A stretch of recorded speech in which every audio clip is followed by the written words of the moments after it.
What's up guys, welcome back to another video. It's a beautiful sunny day and so we're starting the video outside. Before we throw ourselves in the workshop, we're ready to work on the mighty VS Ute today. You guys have been waiting for it. I teased you last episode with a few performance bits. And today we're gonna get stuck right into it. Get ready, this thing's gonna run like a new car when we're done with it. And we got a few more parts than what I showed you last time, so let's get inside and we'll run you through it all.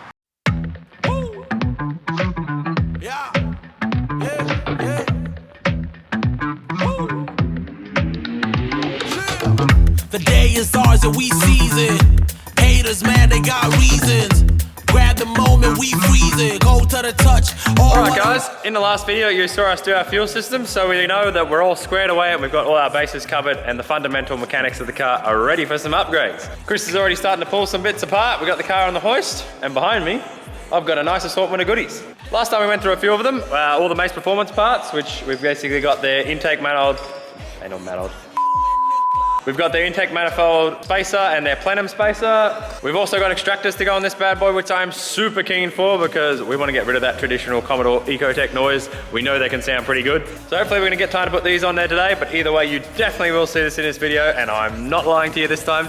We've got our intake manifold gaskets, which are the main reason that this has all been happening. The intake manifold gasket in this car, as I've been saying for a while, is toast. I'm very curious to see what it looks like when we pull it out because I imagine there's not very much left of it. It pretty much sounds like a steam train when I'm driving this thing right now. We've got an SS or a supercharged V6, which is from the Calais, I believe. Cold air intake, draws in a lot cooler air. Had this on my last car and you're not gonna notice any actual gains in terms of the peak numbers or anything like that or feel. However, it's drawing cold air in, which means it lasts longer and doesn't heat soak anywhere near like what the factory airbox does. And you definitely will notice that. At the moment, no matter how good the car feels, after driving it for half an hour, especially if you're towing, you notice it reduced power, and I think that's a lot of the reason behind it. So a lot of stuff to get done today. Let's get cracking. I'm all in, I'm here to receive it. No limits, got to believe it. Amen, I know that you feel it. From the ashes, rise like a phoenix. I'm all in, I'm here to receive it. No limits, got to believe it. So I'm not entirely sure if this is going to be an indicator of how bad our gasket is or where it's blown, but as you can see, we've got quite burnt area from here to here, which is actually more what I was expecting to see in the whole thing, and then it's very, very, very clean right here. So I'll be very curious to see if when we get the intake manifold gasket off, if we can line up either side as to what's going on there. Maybe you guys can shed some light in the comments if you've seen it before, if you've had the same problem with the intake manifold gasket, or is there something else going on with my car that I don't know about? Let me know. Anyway, we've undone all the wires that we need to. Basically, it's done the earths off the front and we can get everything moved far enough away. Next step, we'll get the plenum off, the injectors out, and then the whole intake manifold can come off as well. It's fairly straightforward, just try and take your time and don't damage anything.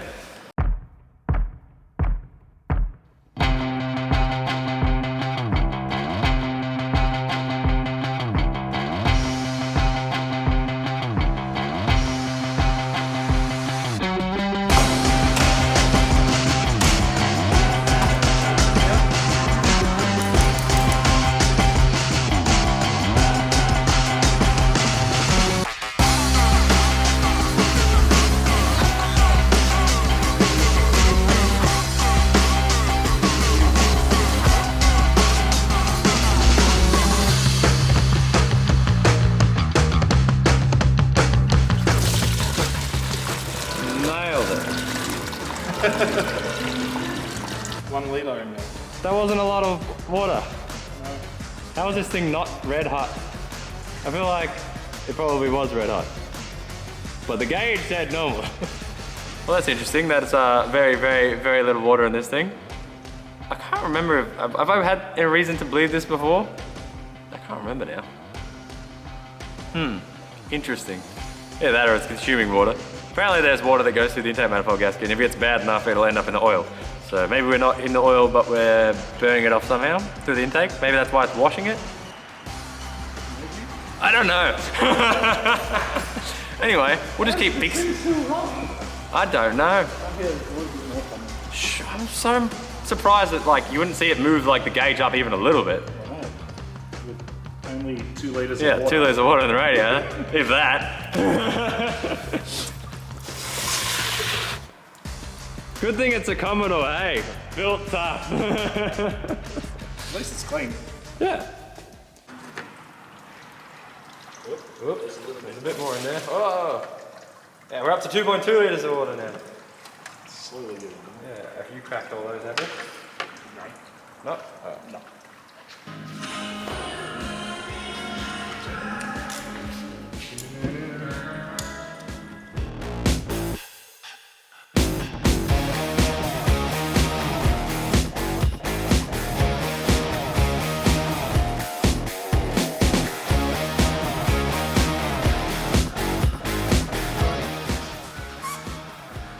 Definitely some evidence of some fuckery. What? I don't know a better way of putting it. Someone's had a good go. Yes. Someone had a solid effort of doing this before, it looks like, and a lot of the bolts are loose. Maybe that's because the gasket's blown and they've become loose. But there's also a whole bunch of silicone and stuff through it. Yeah, definitely fixing some things. And some of those bolts had milkshakey looking things on them, so I'm pretty confident that, yeah, we've had oil and water mixing at some points. Yeah, at least off the dipstick it looks like we got oil in the sub, so that's always a good start.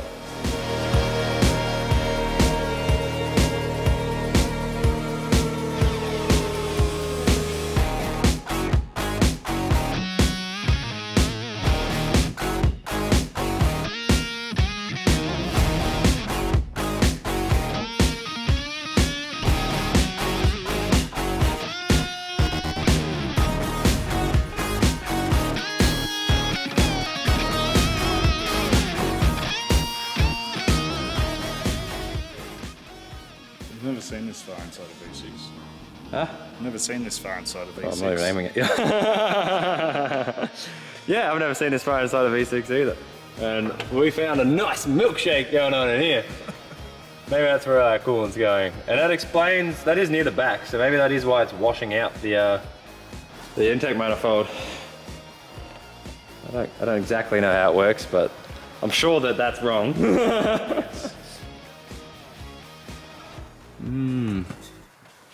I don't even know if anything could have went through there anymore. Holy shit. Yeah. Bro. Maybe it couldn't bleed properly or something. Man. Yeah, and look at this thing. That's solid. Is that supposed to be solid? I don't think so. That's a hole, so surely that's supposed to be a hole too. No, that's... Oh no. Maybe it's just because it needs to be universal gasket. But look at this thing. That's the gasket. That's the clean hole. This is well and truly non-serviceable. Oh. And yeah, someone's siliconed all that. Oh, that is nice. Blech. Blech. Blech. This car's not going to know itself after all this. I can't believe it survived so long with such a terrible gasket. Because this has been bad since I bought the car, let's be real, and it's just gotten really, really, really bad lately. Ugh. I'll have to try and clean that shit out. Yeah. That would be a thermostat off and run a hose through this whole thing for ages. Yeah, that's not a bad idea. I do have the air-powered flusher thing, so that's a good idea. Alrighty, it's only been a second for you guys, but it has well and truly been over an hour of cleaning crap for us. So, as you can see now, she's looking a little bit cleaner. It might not be perfect, but she'll do the job. So we're getting ready to throw our new intake manifold gaskets on. Everything's been cleaned up here, both the upper plenum and whatever you call this, the intake itself. So we'll get that slapped on first, which is our new gasket, and they've got the front and rear gaskets to go both here and here as well, and you just need a silicone in the gaps here. So otherwise we'll let the gasket do the job, but we'll put a little bit of silicone just in the corners.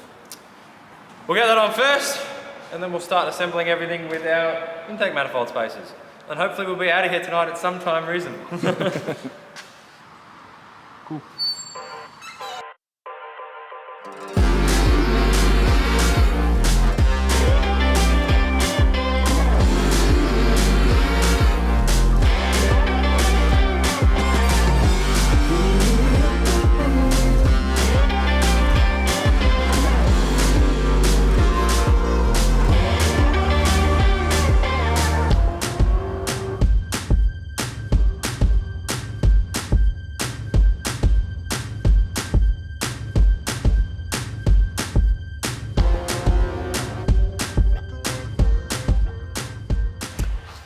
Alrighty, smashing out work. So we've got this all on. Look how pretty and clean everything looks now. And you can really see the dick. You can really see the dick, hey? You can really see the difference in the gaskets that they're using. They're a performance proper metal gasket, and they seem a lot thicker than factory. Well, the factory ones are just crushed and broken, but very noticeable difference there. So we've got that all done. And keep in mind these are 3/8 bolt, not 10 mil. There's a lot of mismatched bolts, imperial and metric on this motor and car. So as you know already, we're going to be putting on the plenum insulator as well as the actual plenum spacer itself. Before we go ahead and do all that, I'm going to try and stack everything up so we make sure this bonnet is going to shut. If it isn't, we're going to not run for now the top plenum spacer because it's easier to add later, but we will add the insulator here, which is 25 mil, and I believe that should fit no problem. Keep in mind, if you're doing this yourself, you'll see that you've got a box of bolts and spacers. You've actually got to space the injector rail down, but so that it obviously seats at the same height once you add the spacer on here as well.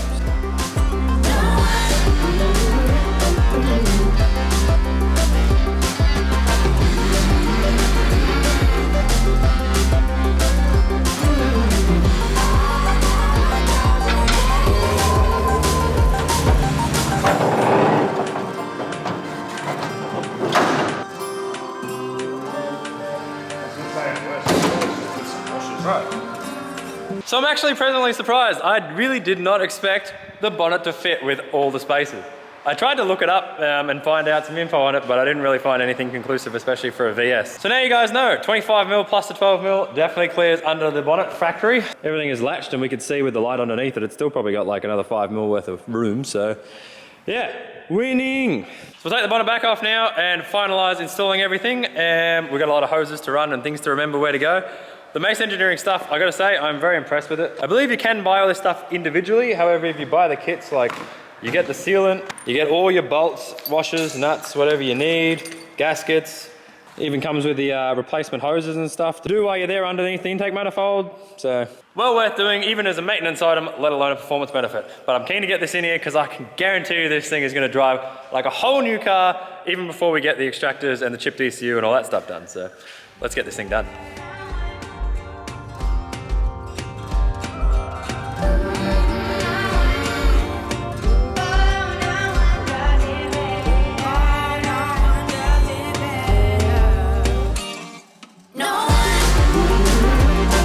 Before you just go cramming everything back together, make sure you've taken the time to ensure that all the wiring is run the way that it needs to be, or you're gonna get stuck in trouble later. We also have the longer back lines that came in the kit to go to the throttle body, which we'll need because everything sits higher, so we've extended this one now. And the other one is on the intake manifold. We've made sure all our wiring is run correctly and our earths are on. Our idler pulley and everything is back together. We put new O-rings in the water outlets, the one that goes through there and here, as well as silicone the crap out of them because we don't want them to leak. Now it is actually finally time to place the intake plenum on for the final time. We've got our little spacers in here, make sure spring washer's under the bolt head. Put a bit of CRC or silicone lube on the O-rings to make sure they don't try and go in dry and break them. And let's get this thing together.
I just can't find it, but there does not seem to be the bolts for the actual plenum spacer itself. There was one packet that came with the manifold insulator, which we used all the bolts for.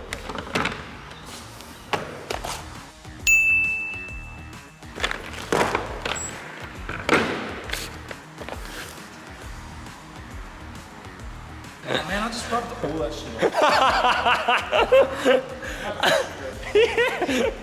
Oh man, after all that, we found the bolts. Yeah, look like rubbish, but yes, there are bolts inside that. Cool. Anyway, we'll still look at that back up. And guess what? We've got everything. I take it all back, Mace. Thanks for giving us all the bolts. You guys are legends.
Bloody good people.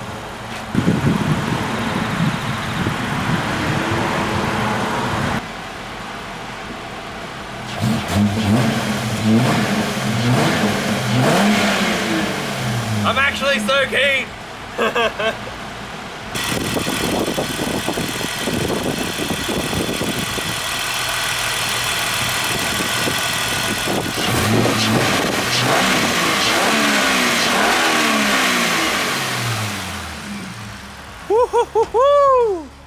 I don't think this thing has ever sounded that good, by a long shot. Unfortunately, it's dark outside, so I'm not sure how much you're going to see from a quick little road test, but I'll take it down the road with you guys in the car and we'll see what you can notice. Nonetheless, I am super stoked with the progress today and I am very, very, very keen to get this thing out on the road.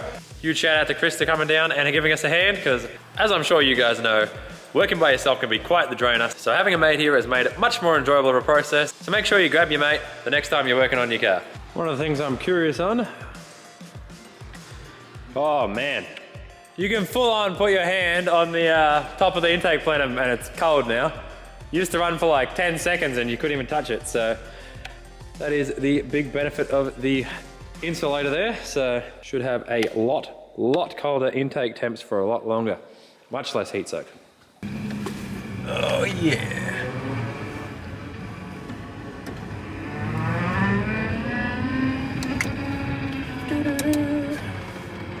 Also, if one of you guys know why my headlight keeps blowing, because I put 2 globes in the right hand front headlight and they both just blow within like 2 days. Do I have to replace my headlight or is there something I can fix?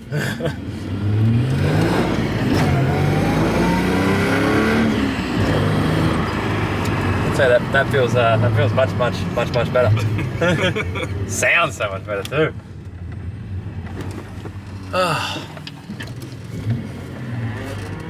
Don't you just love it when you do something to a car and it actually works and it makes things better? Usually you do something and you break something else. Hear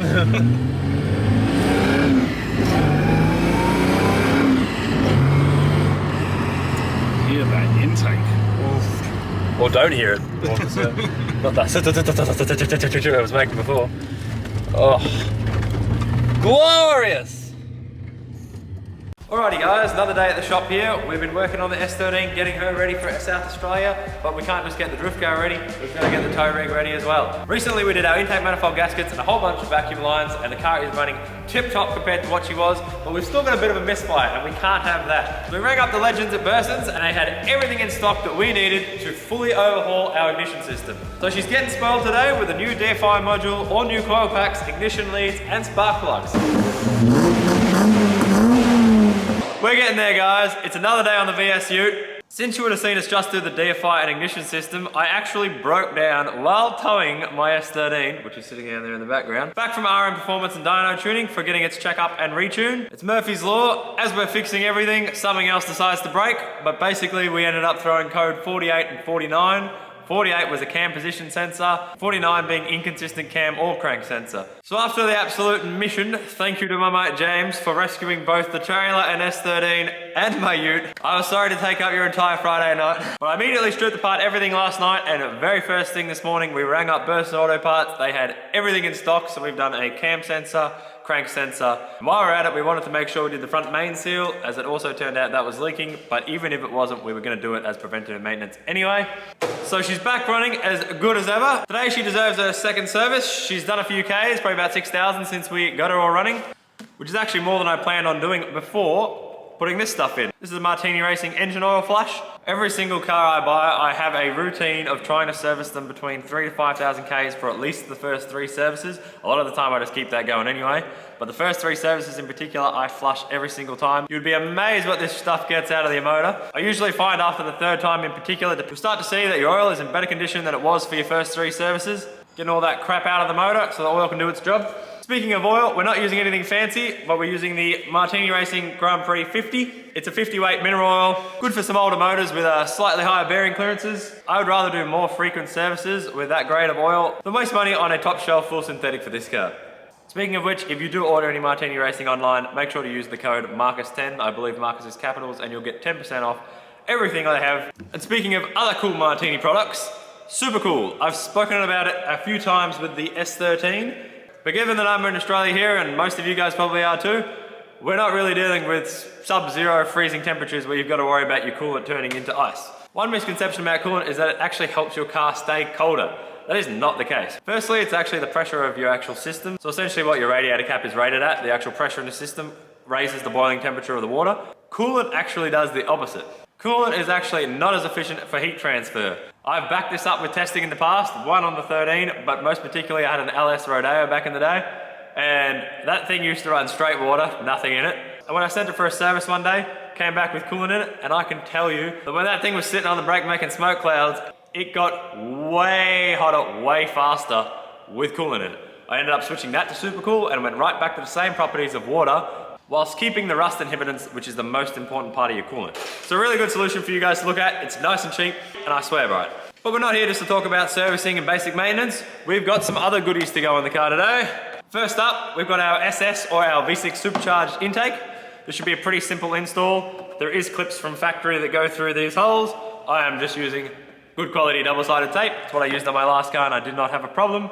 The only thing that's going to take any time at all is there's some simple trimming, as this opens up the airbox quite significantly. One, to make sure it takes the right route out the side, but it also gives the ability for the motor to breathe a lot more. The surface area is probably doubled. Now my fans are out already because I've already had the harmonic balancer off doing the crank seal and everything else, but you definitely don't need to worry about moving it. I just thought it was going to be easy to leave it out for now. So we're going to pop the airbox off. Just going to undo the MAF sensor and the intake air temperature sensor and the clamp here, pull the top off, and I'll separate that.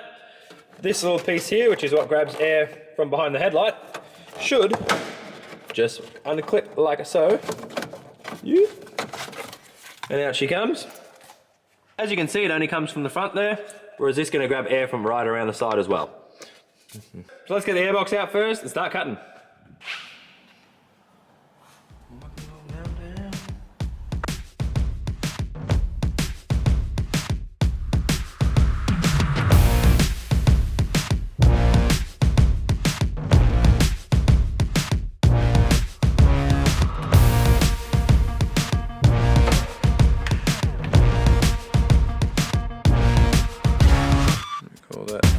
60 mil.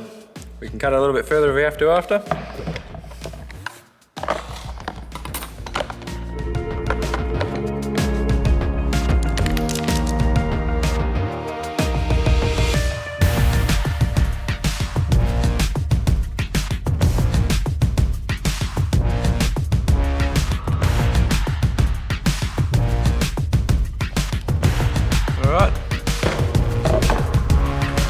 Alright, so we've gone and given that a cut with the grinder. Quite easy. Just be careful not to cut through the stepped lip with the grinding disc. Before we go cleaning all this up, we'll test fit that that's correct. So that is like so.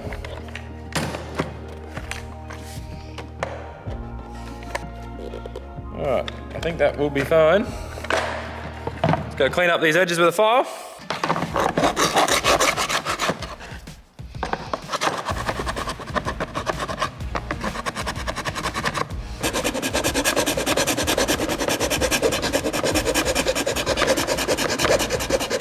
And just like that, she's all together and fitting beautifully. Not that it's a hard job, but it came out well. Looks just like factory. Everything clips in properly. So let's get the airbox back in the car. I'll throw the thermo fans back in, and then we can put the intake on.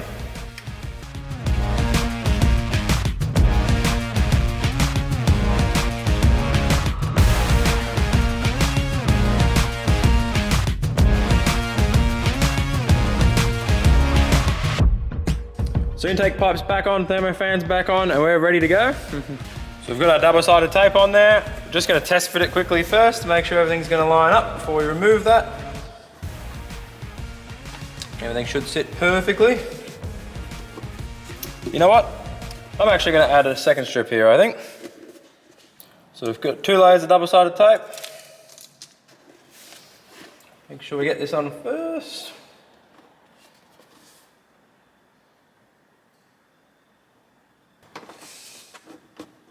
Alrighty, and she's done. Not that it's going to really try and shake itself off, but it seems like it's on there pretty good. And once the engine bay gets hot, I'm sure that will cure even better. Now we're talking. We've got our cold air intake, a manifold insulator and plenum spacer, whole new ignition system, new crank angle sensor and cam angle sensor.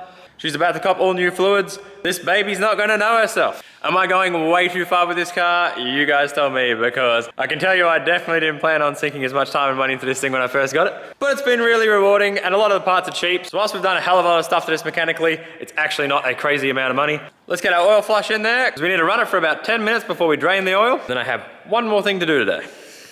See if I can do this without spilling it. Go, go, go, go, go.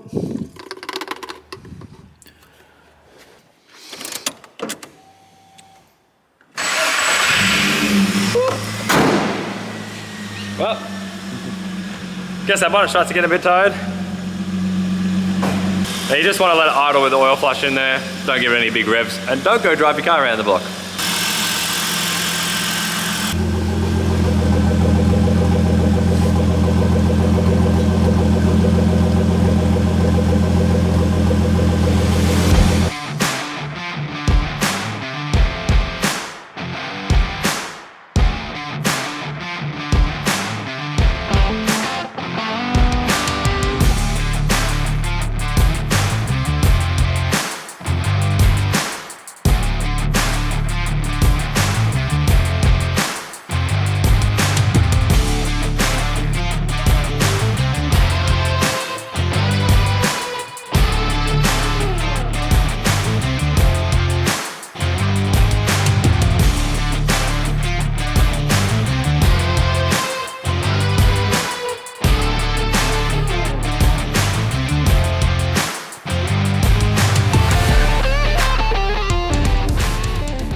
Gungy our oil is.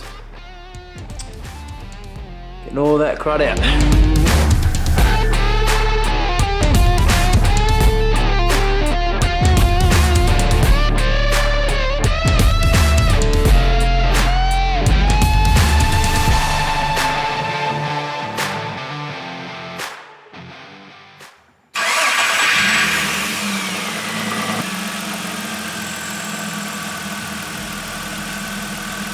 We're finally up to the part I've been most excited about. throwing in the chipped ECU, or the reprogrammed memcat, whatever you want to call it. I wanted to make sure that all the bases were covered and this car was running 100% in its stock form before we started doing all these performance mods. And I think it's become clear to you guys too how important that is. With all the things we've done, which has for the most part been maintenance, there's been a steady increase in the performance of this car. Right from the fuel pump, we picked up massive amounts of torque, even with what we knew was worn out and leaking intake manifold gasket. And when we changed those, we went ahead and did our plenum spacers as well, and we noticed a massive change in that, and that was not only because of the plenum spacers, but because those gaskets were toast. And then we went ahead and did the whole ignition system. I'm not gonna say that's something that's paramount that you should do before doing the chipped ECU and everything else, but fuel pump in particular and intake manifold gasket is something I would look at if you have not done it in your cars. And who knows, you might be surprised, there might have been some more performance on the table without going any further than basic maintenance. These cars are getting old and a lot of parts are getting worn out. Of course, we then ran into the issue with the crank sensor, which we've all got sorted. And maybe you wanna do that as preventative maintenance as well, because it is a common issue with these cars. But we've got our SS or Super 6 intake in there now. It's going to draw colder rammed air from the front of the car, as opposed to the factory intake that breathes mostly from inside the engine bay. I'm going to start the car up now and give you an idea of just even free revving how the car sounds and the sort of throttle response we get. Because I'm curious to see when the chip goes in there, how different it is. It's supposed to be a big improvement. My last Commodore definitely had a lot more pep than this car, and I think a lot of that was the chip. So fingers crossed we get the results we're looking for. Of course, as you would have seen in the start of the video, we have got extractors to go on this as well. And that for the most part for me is for noise, because it changes the note of these cars significantly. And I'm very curious to see what it sounds like. There will be a performance benefit of course as well, mostly in the higher revs. I'm gonna have to wait until I'm back from South Australia. We've got the S13 going down there now to get those done. Anyway, let's give you an idea of the before.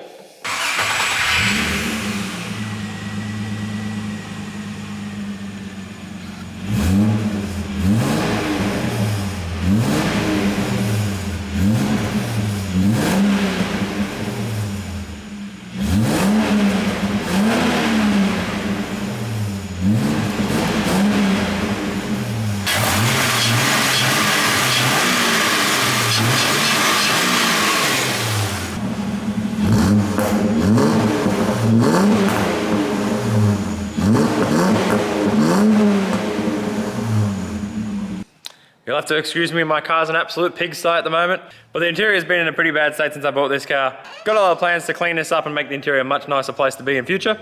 But right now what we're doing is we've got to get to the ECU, which is behind here. You'll have to pull this trim up first, which has the clip is pretty tight, so just be careful. And then you should be able to wiggle everything out. Whoop. Alrighty. So that's our ECU right there. Once again, we're winging it, and it does just look like it is clipped in.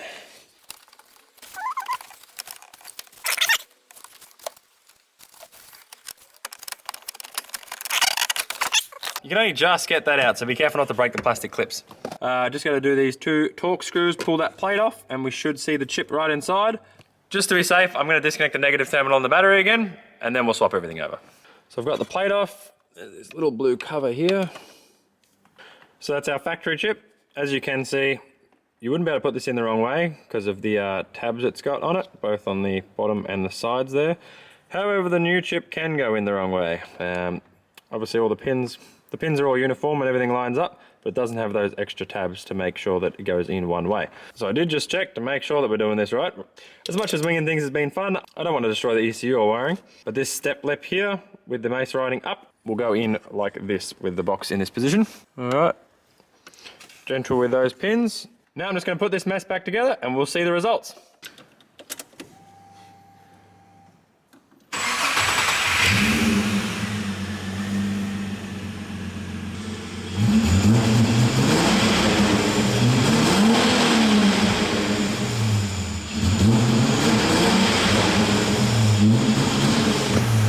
Obviously the main difference is going to be on the road, but you can tell straight away that the thing is a lot more peppy.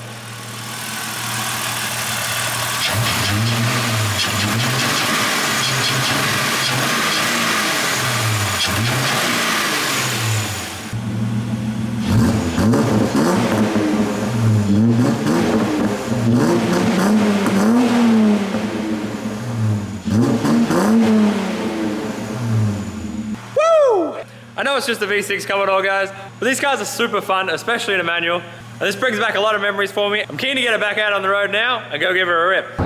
Thanks for tuning in to another video, guys. As you would have seen, this video took quite a while to put together. It was a bunch of months of a few days here and there working on the car. Unfortunately, life got pretty busy with the drift season this year, but we are getting straight back into projects, so there's a whole bunch of videos coming up on the Ute. We've got the Mazda back out and a whole bunch of drifting, of course, so make sure you stay tuned. As you can see, I'm here at World Time Attack now. We're supporting Mike Lake with the Lamborghini, and I'm having an absolute riot right here. Not sure if we're going to film the whole event for you guys, but we'll see you in the next one. Stay tuned.